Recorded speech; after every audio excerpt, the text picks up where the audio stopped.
Salut tout le monde. Parmi les questions non existentielles qui m'arrivent de me poser, il y en a une qui a retenu particulièrement mon attention, à savoir, mais comment les femmes pouvaient savoir qu'elles étaient enceintes avant l'invention des tests de grossesse? Oui, je vous ai prévenu, c'est pas des réflexions à la Jean-Paul Sartre. Mais étant donné que YouTube semble aimer recommander ce genre de sujet un peu particulier, je me suis dit, pourquoi pas en faire une vidéo. Alors, pour commencer, quoi mieux que de parler du test de grossesse inventé par nul autre que le père de la médecine, Hippocrate. Déjà, rien qu'avec ce nom, ça donne pas mal de crédibilité à ce test. Et pourtant, ça reste le moins abouti de tous ceux dont je vais parler dans cette vidéo. Disons les mots, le fameux père de la médecine était une vraie bille en termes d'anatomie féminine. Hippocrate, que je vais représenter ici comme un vieil homme avec une longue barbe, parce que je ne vois pas comment représenter autrement un intellectuel grec de l'Antiquité, pensait en effet que l'utérus et la bouche des femmes étaient reliés par un tuyau. Du coup, sa méthode était simple, insérer un suppositoire parfumé, souvent un oignon pelé, dans le vagin. On attendait ensuite que la nuit passe, et si au petit matin, madame avait l'haleine qui sentait l'oignon, ça voulait dire que rien n'avait empêché l'odeur du suppôt de circuler, et donc le test était négatif. Par contre, si elle ne sentait rien du tout, ça voulait dire que c'était le bébé qui avait tout pris, donc qu'elle était enceinte. Autrement dit, le résultat que le médecin vous donnait dépendait clairement de si vous étiez brossé les dents le matin. Oh, chérie, chérie, t'as fait un test de grossesse? Ah non, j'ai juste rajouté des oignons dans mon kebab. Vous l'aurez compris, ce test ne marchait absolument pas. Et pourtant, contrairement à ce que la logique pourrait nous laisser entendre, il existait déjà un test de grossesse fiable et efficace bien avant Aristote et ses idées farfelues. Faisons du coup un petit tour dans le passé, en Égypte antique, vers 1300 avant Jésus-Christ. Un jour, allez savoir comment, mais un groupe de médecins égyptiens a eu une révélation. Hé, mais je sais les gars, la solution, c'est l'urine. Oh! Ce test consistait simplement à donner à une femme des graines d'orge et de blé afin qu'elle urine dessus. Non, je ne vais pas illustrer ça, vous êtes assez grand pour visualiser ça tout seul. De cette manière, si les pousses commençaient à germer, ça voulait dire que la femme était bel et bien enceinte. Et cette méthode, elle a été utilisée pendant des siècles, même des millénaires, puisqu'elle était assez fiable, et bien plus que celle de l'oignon. Et à raison car des études menées en 63 ont indiqué que le test égyptien de l'orge et du blé avait une fiabilité de 70%. Pour l'époque, c'est quand même pas mal. Du coup mesdames, si jamais vous vivez à la campagne et que la pharmacie la plus proche est à plus de 20 bornes, vous savez ce qu'il vous reste à faire. Dis-moi puce, tu serais pas enceinte toi? Et je vois pas ce qui te fait dire ça papa. Vraiment pas? Mais peut-être qu'un bon nombre d'entre vous se demandent mais pourquoi l'urine est un bon indicateur de grossesse? Et c'est justement le moment de faire une petite aparté, c'est pas sorcier. Mais du coup, Rémi, qu'est-ce qu'elle a de spécial, l'urine des femmes enceintes? Eh c'est très simple, Clap.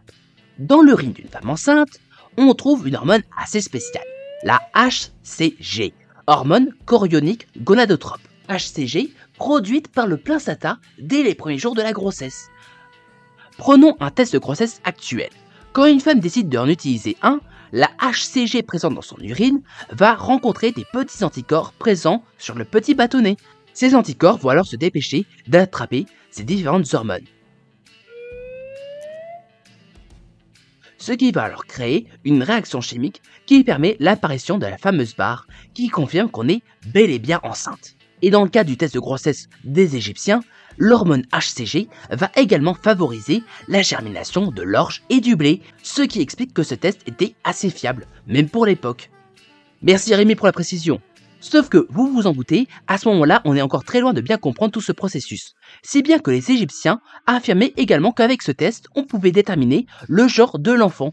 On demandait à la femme d'uriner sur les deux céréales, mais de manière séparée. Si c'est l'orge qui germait d'abord, alors le futur enfant serait un garçon. Et si c'était le blé, ce serait une fille. Et pour le coup, ça, c'est vraiment n'importe quoi. Et comme on ne connaissait pas l'existence de la HCG, ça fait que de nombreux médecins ont chacun eu leur propre avis sur le sujet. Ce qui a permis la création d'autres tests de grossesse, tous plus étranges les uns que les autres. Et parmi eux, je voulais vous présenter le cas des fameux Peace Prophets du XVIIe siècle. Non, Peace Prophets comme ceci. Donc, il s'agissait de médecins spécialisés, comme vous vous en doutez, dans le fameux liquide biologique jaune. Oui, j'en ai marre de dire urine, j'ai l'impression d'être un gros dégueulasse à chaque fois. Et parmi les spécialisations douteuses de ces médecins, on pouvait retrouver la grossesse. Leur méthode, mélanger le fameux liquide biologique jaune avec du vin, afin que l'alcool s'accroche à des protéines de la grossesse. Déjà, on se rapproche un petit peu de ce que peut ressembler un test de grossesse moderne. Si ça changeait de couleur, le médecin pouvait confirmer que vous étiez bel et bien enceinte. Et s'il ne voyait rien de spécial dans cet étrange cocktail, ça faisait juste un Kir Royal low cost.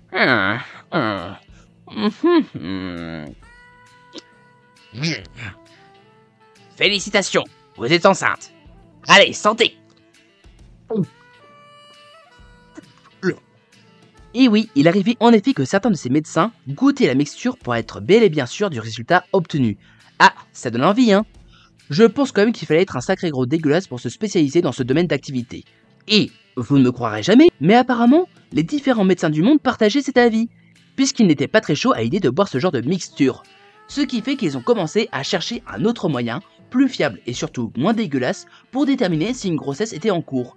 Et le moins qu'on puisse dire, c'est qu'entre cette époque et la nôtre, eh bien la science a fait quand même beaucoup de progrès. On a compris la circulation sanguine, on a inventé le microscope, on a créé les vaccins, on a découvert l'existence des microbes, et petit à petit, on a fini par trouver la fameuse hormone HCG.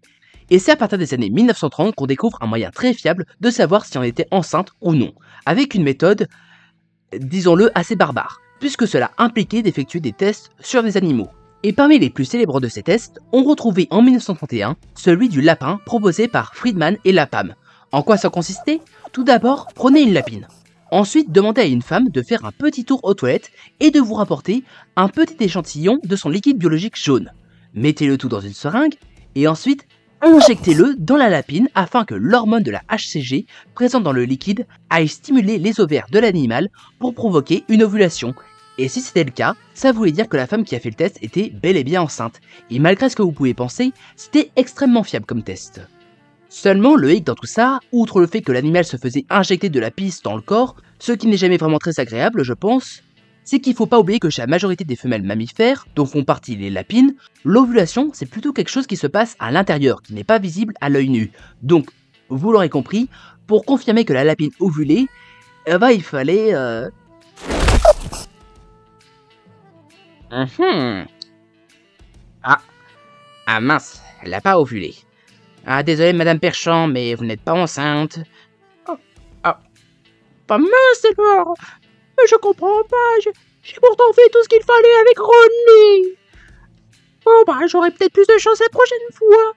C'est d'ailleurs à cause de ce test de grossesse qu'une expression va naître aux États-Unis, ce rabbit died, qu'on peut traduire littéralement par le lapin est mort pour dire je suis enceinte.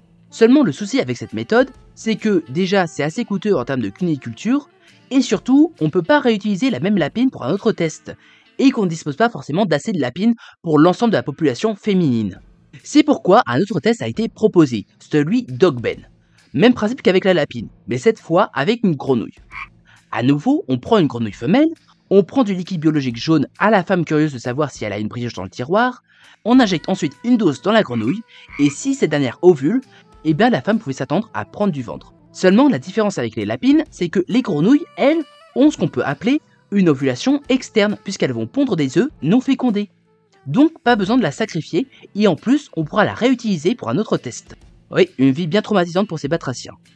Et encore, il y a plein d'autres animaux qui sont passés par là, des souris, des rats, des crapauds, des poules et même des poissons.